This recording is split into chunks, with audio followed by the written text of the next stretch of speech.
Hello, नमस्कार दोस्तों। आपका बहुत बहुत स्वागत है आद्या क्लासेस के इस ऑफिशियल यूट्यूब चैनल पर।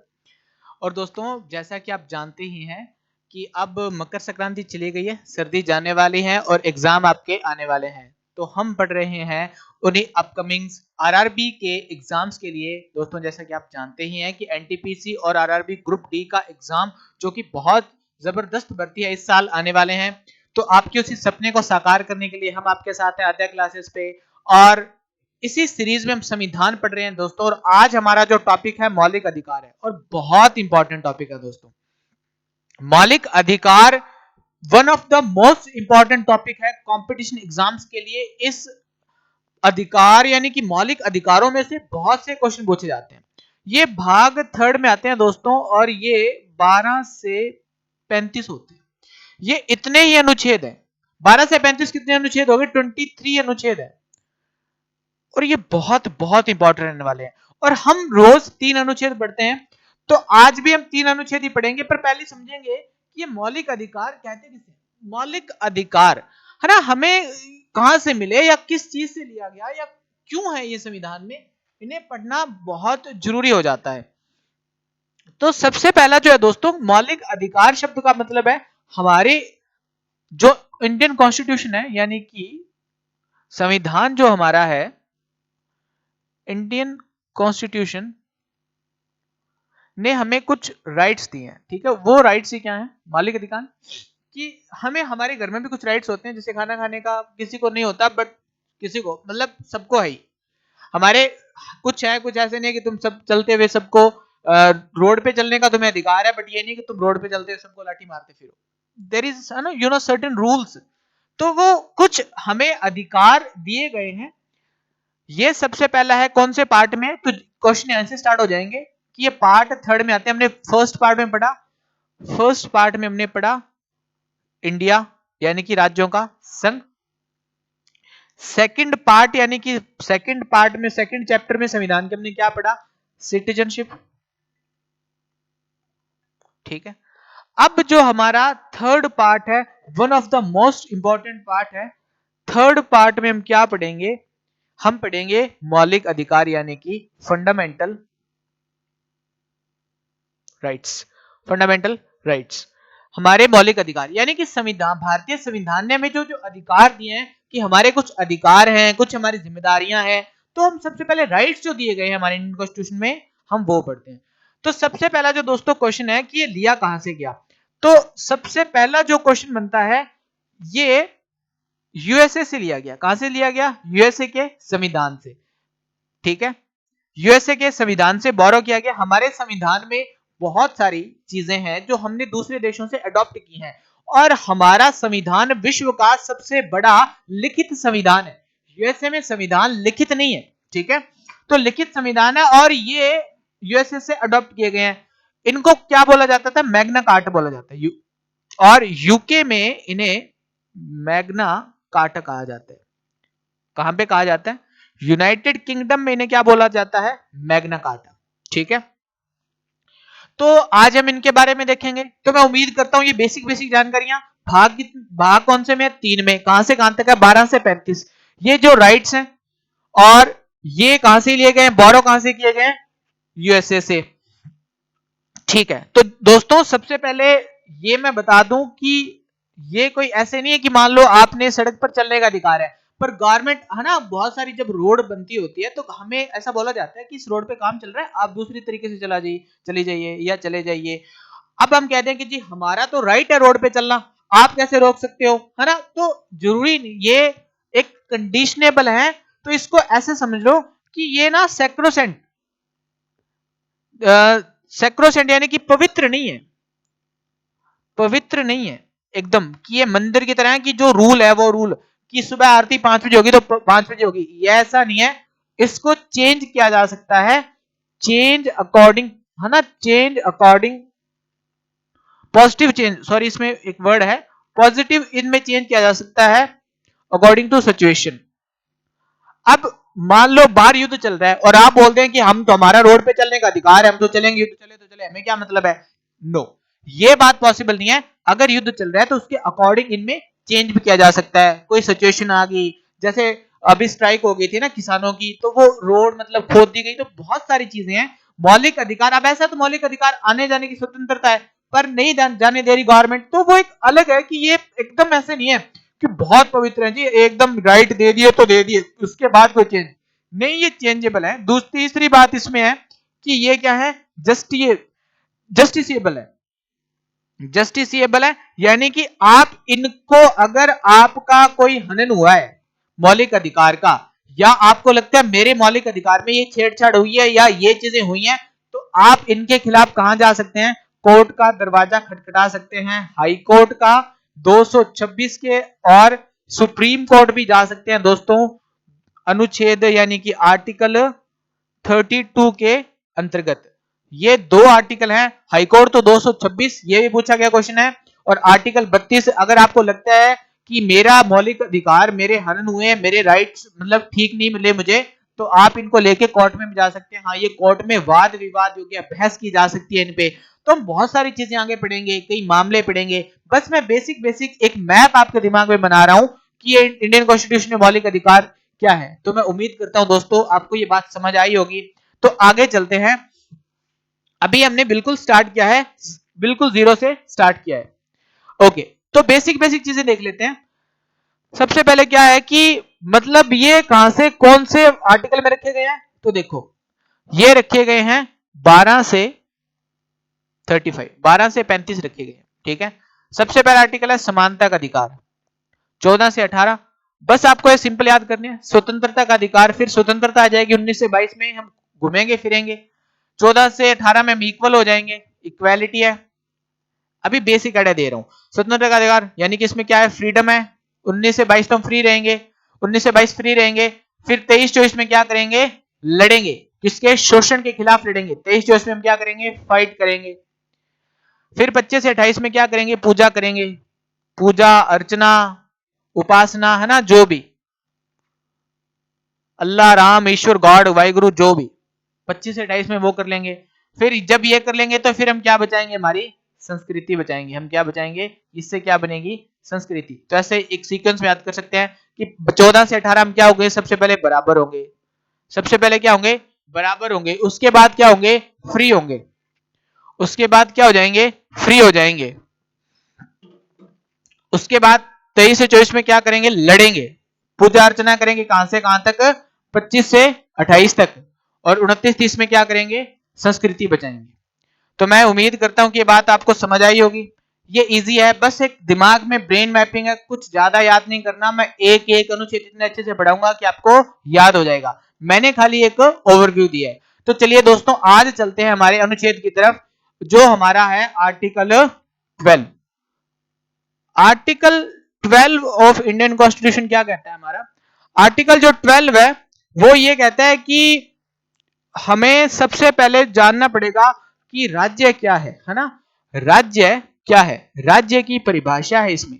राज्य की परिभाषा, मैंने राज्य की परिभाषा पहले भी बताई थी, वापस इलेबोरेटेड वे में बता रहा हूं दोस्तों। राज्य की परिभाषा क्या है, तो राज्य में सारी चीजें जो भारत में है सबकी सब किसके अंतर्गत आती हैं, इस राज्य शब्द के अंदर आती हैं। राज्य शब्द में क्या है, सरकार के जितने भी कार्यकारी अंग हैं, सरकार के क्या है, सरकार के कार्यकारी अंग। सरकार के कार्यकारी अंग मतलब, कार्यकारी अंग मतलब यानी कि विधायिका, विधायिका, संसद, ठीक है, वो सारी आ गई। भारत की सरकार इसके अंदर आ गई, संसद आ गई, सरकार, राष्ट्रपति, ये सब के सब राज्य के अंदर आते हैं दोस्तों। दूसरा, राज्य का विधानमंडल, राज्य का विधानमंडल भी इसके अंतर्गत आएगा। मैंने कहा सब चीजें, सब मतलब सब चीजें, विधानमंडल इसके अंदर आ गया, स्थानीय नगर पालिका आ गई, ये भी राज्य की परिभाषा के अंतर्गत, ये राज्य के अंतर्गत ही आती है। नगर पालिका यहां आ गई। और संविधानिक या गैर संविधानिक, गैर संविधानिक मतलब कोई एक संस्था बना गई, जैसे कि नीति आयोग है। कई नीति आयोग संविधान में नहीं है, पर है नीति आयोग। 1 जनवरी 2015 को बना था, हमें पता है कि 1 जनवरी 2015 को क्या बना है, नीति आयोग, ठीक है। तो ये भी राज्य के अंतर्गत आएगा।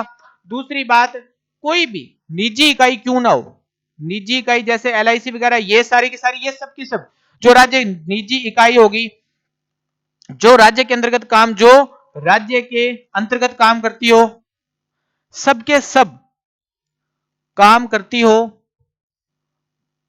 कार्यकारी हो, जो राज्य के अंतर्गत कार्यकारी हो, तो ये सब किस में आएंगे, राज्य की परिभाषा में आएंगे। तो मैं उम्मीद करता हूं कि आपको बात समझ आ गई। मैं एक बार रिपीट कर देता हूं दोस्तों कि राज्य की परिभाषा दी गई आर्टिकल 12 में। आर्टिकल 12 में क्योंकि फिर हमें बताएंगे कि जो ये अनुच्छेद है ये किस किस पे लागू होते हैं।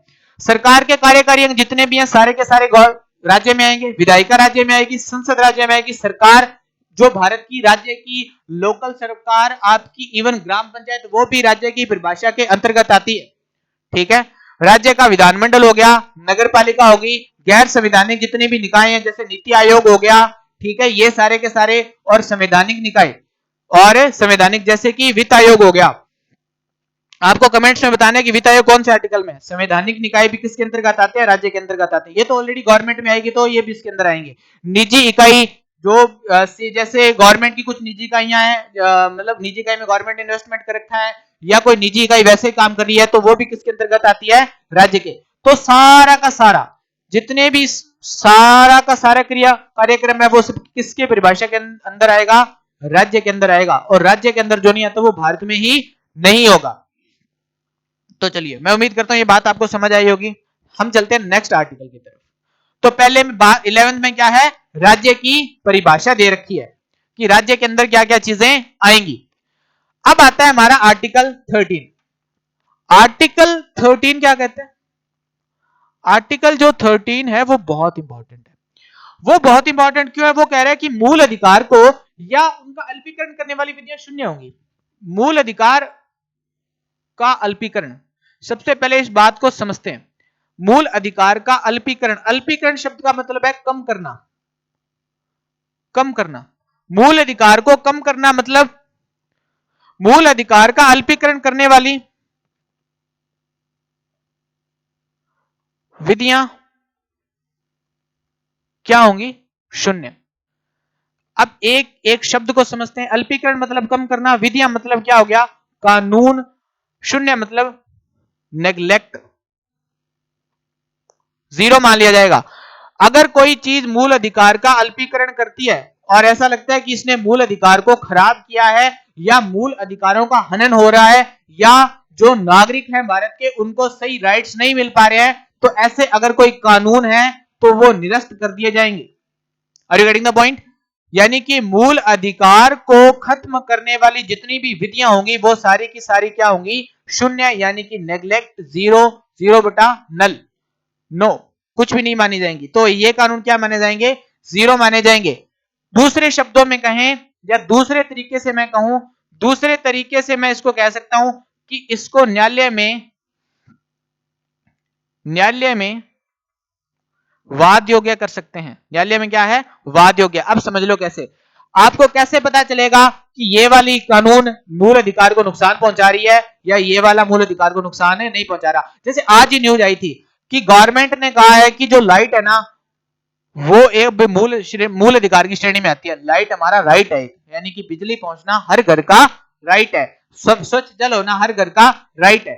मान लो नहीं पहुंच रहा तो ये फिर हम कहां जाएंगे, कोर्ट में। तो ये हमें तब जाके पता चलेगा ना कोर्ट में कि अच्छा ये वाला हमारे इंडियन कॉन्स्टिट्यूशन को नुकसान पहुंचा रहा है, ये वाला मूल अधिकारों को नुकसान पहुंचा रहा है। तो इसको दूसरे शब्दों में कहा जा सकता है कि यह न्यायालय में क्या है, वाद योग्य है। यानी कि न्यायालय में इस पर बहस की जा सकती है कि जी मेरे साथ ये चीज हो गई। मान लो कोई बहुत सारे मामले आए, अगर उस मामले में गवर्नमेंट को न्यायालय को लगता है कि ये वाला जो केस है ये मूल अधिकारों से संबंधित है, तो वो अपने पास सॉल्व कर सकती है और उस पर जजमेंट देती है। फिर ऐसे बहुत सारे मामले आगे हुए हैं, हम आगे पढ़ेंगे। तो मेन बात है कि मूल अधिकारों का अल्पीकरण करने वाली विधियां क्या होंगी, शून्य होंगी। या दूसरे तरीके में मैं आपसे कहूं कि इनको कोर्ट में जाके वाद विवाद के लिए चुनौती पेश की जा सकती है ताकि हमारे मूल अधिकार बचे रहे। ओके, अब हमारे जो रियल मूल अधिकार है वो स्टार्ट होते हैं आर्टिकल एग्जाम में 14 से 35 तक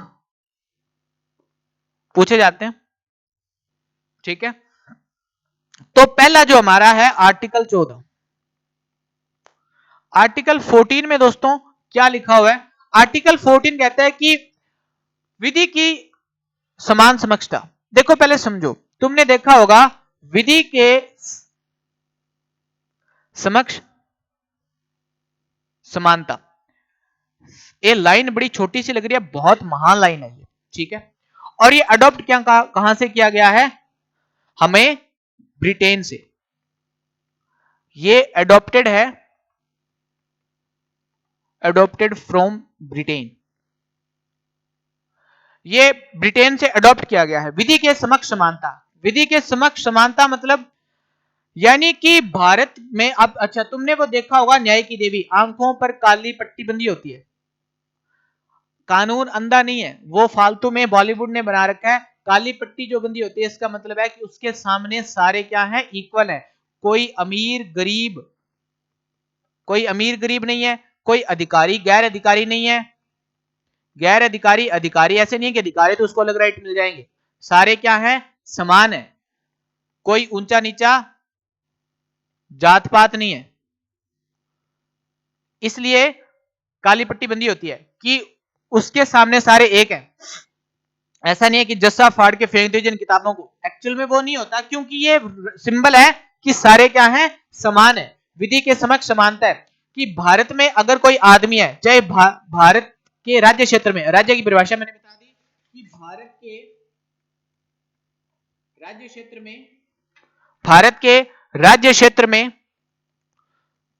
चाहे विदेशी हो, चाहे विदेशी या देशी, विदेशी या भारतीय नागरिक हो, तो मतलब वो राइट है, उनको राइट है कि वो सारे क्या है? इक्वल है। अगर विदेशी ने भी कोई काम किया तो उसको इसी तरीके से ट्रीट किया जाएगा जैसे भारतीय नागरिक को ट्रीट किया जाता है, उसको कोई स्पेशल ट्रीटमेंट नहीं मिलेगा। उसने मान लो क्राइम कर दिया, यहाँ पे आके किसी को मार दिया, तो भी उसको वैसे ट्रीट किया जाएगा जैसे एक भारतीय नागरिक को ट्रीट किया जाता। या विदेशी के साथ कोई क्राइम हो गया तो उसको ऐसे नहीं कि अच्छा ये तो दूसरे देश के हमारे वालों को बजाते हैं, नो, अगर इसने कोई क्राइम किया है तो इसको भी ऐसे ट्रीट किया जाएगा जैसे भारतीयों को ट्रीट किया जाता है। तो ये बात ध्यान रखना कि भारतीय राज्य क्षेत्र के अंतर्गत जो भी व्यक्ति है उन पे सब पे क्या होती है? समान विधियां लागू होती हैं। ऐसा नहीं है कि किसी के कोई अधिकारी है तो जी उसको अच्छा आप तो आईएएस कलेक्टर हो, आप तो आईएएस रहे हो, चलो कोई नहीं, आपने एक आधा खून कर दिया तो आपको जी 7 माफ कर देते हैं, कोई ऐसा रूल नहीं है। हम चाहे कुछ हो, चाहे भारत के प्रधानमंत्री ही क्यों ना हो, चाहे राष्ट्रपति ही क्यों ना हो, अगर वो हैं तो वो कानून के सामने क्या है? इक्वल है। पर मुझे आप कमेंट्स में बताओगे कि क्या ये बात सच में प्रैक्टिकल है? क्या ये बात पॉसिबल है कि एक नॉर्मल बिलो पॉवर्टी लाइन में रहने वाला आदमी और एक पॉलिटिशियन और एक व्यापारी, क्या इनके साथ कानून में समान व्यवहार होता है या नहीं है? ये राय मैं आप पर छोड़ता हूं कि आप इस बारे में क्या सोचते हैं। अगर आप जो भी सोचते हैं अपनी राय कमेंट्स में बताइए हमें, और मैं उम्मीद करता हूं दोस्तों कि आपको ये तीनों आर्टिकल समझ आए होंगे। मैं वापस समराइज कर देता हूं। आज अपनों ने क्या पढ़ा कि सबसे पहले आर्टिकल 12 में हमने भाग 3 में क्या है? भाग 3 12 से 35 में क्या है? मौलिक अधिकार है दोस्तों, क्या है?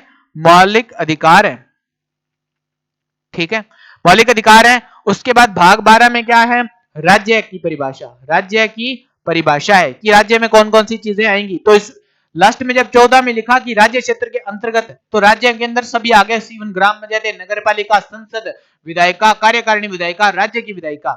13 में क्या लिखा हुआ है कि अगर ये कोई इनको नुकसान पहुंचाता है तो क्या है? जस्टिसिएबल है, यानी कि कोर्ट में जाके इन पे वाद विवाद किया जा सकता है।